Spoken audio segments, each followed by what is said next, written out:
బులెటిన్లో breaking news చూస్తున్నాం. గాజువాకలో సంచలనం సృష్టించిన మౌనిక హత్య కేసులో కీలక మలుపు చోటు చేసుకుంది. నిందితుడు చింతాడ రవీంద్ర పోలీసులను తప్పుదోవ పట్టించిన విషయం వెలుగులోకి వచ్చింది. మొదట తన నివాసమైన కీర్తి ఎన్క్లేవ్ అపార్ట్మెంట్లోనే హత్య చేశానని చెప్పిన రవీంద్ర విచారణలో అసలు నిజాన్ని ఒప్పుకున్నాడని గాజువాక సిఐ పార్థసారథ్ తెలిపారు. మౌనికను సమీపంలోని మరో అపార్ట్మెంట్లో హత్య చేసి మృతదేహాన్ని ట్రాలీ బ్యాగ్లో తన ఫ్లాట్కు తరలించినట్లు కూడా పోలీసులు నిర్ధారించారు. ఇక ఇదే అంశానికి సంబంధించి మరిన్ని అప్డేట్స్ మా ప్రతినిధి విశాఖ నుంచి శ్రీనివాస్ అందిస్తారు. శ్రీనివాస్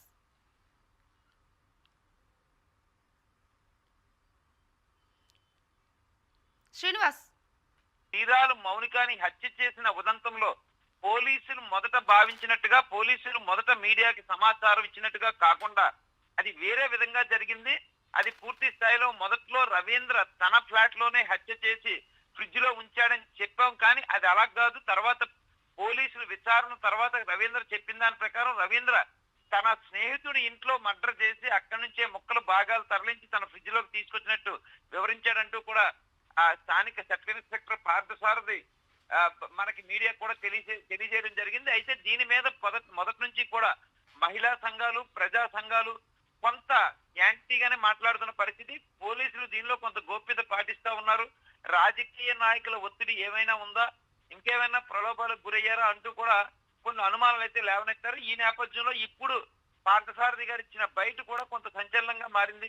అలాగే కొంతమంది లాయర్లు న్యాయ కోవిదులు కూడా పోలీసులే జడ్జి చేసేయడం, పోలీసులే డైరెక్ట్ గా మీడియాకు సమాచారం ఇచ్చేయడం, పోలీసులే సీన్ ఆఫ్ కన్వెక్షన్ ని పూర్తిగా చెప్పేయడం కూడా కరెక్ట్ కాదు. అదంతా న్యాయస్థానాలు న్యాయవాదులు వాదిస్తారు, న్యాయస్థానాలు తీర్పులు వెలువడిస్తాయి. ఇంత ముందు మాత్రం మీరేం చెప్పకూడదంటూ కూడా కొంతమంది మేధావులు కూడా చెప్తున్న పరిస్థితి అయితే ఉంది. ఈ నేపథ్యంలో ఈ సెకండ్ మీడియాకి రెండోసారి ఇచ్చిన ఈ సమాచారం ఏదైతే ఉందో దాని మీద విశాఖపట్నంలో కొంత హాట్ టాపిక్ నడుస్తున్న పరిస్థితి అయితే ఉంది. ఇది సెన్సిటివ్ ఇష్యూ కాబట్టి అన్ని కూలంకుషాలు పరిశీలించి రవీంద్ర పూర్తి స్థాయిలో విచారణ చేసి తర్వాత ఇస్తే బాగుండేదని కూడా కొంత చెప్తున్న పరిస్థితి. ఏది అయినప్పటికీ కూడా పోలీసులు కూడా కొంత పారదర్శకంగా ముందు వాళ్ళకి ఏ ఇన్ఫర్మేషన్ అయిందో అది చెప్పారు.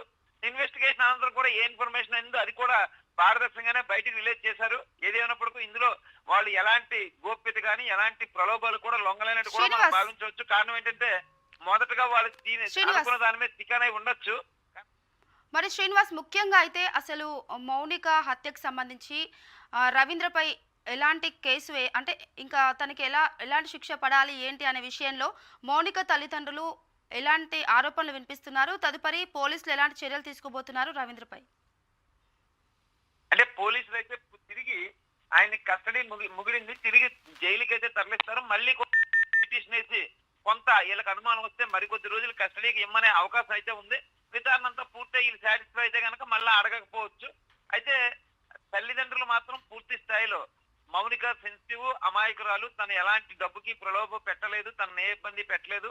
అతని యొక్క పైశాచికత్వంతోనే నా కూతురుని చంపేశారు కాబట్టి అతనికి తగిన విధంగా కూడా శిక్షలు పడే విధంగా కూడా తగిన సెక్షన్లు వేసి న్యాయం చేయాలని ఇప్పటికే పల్లా శ్రీనివాస్ని హోమ్ మినిస్టర్ని వాళ్ళని కలిసి అంటే వాళ్ళు వినతి ఇచ్చుకున్న పరిస్థితి అయితే ఉంది.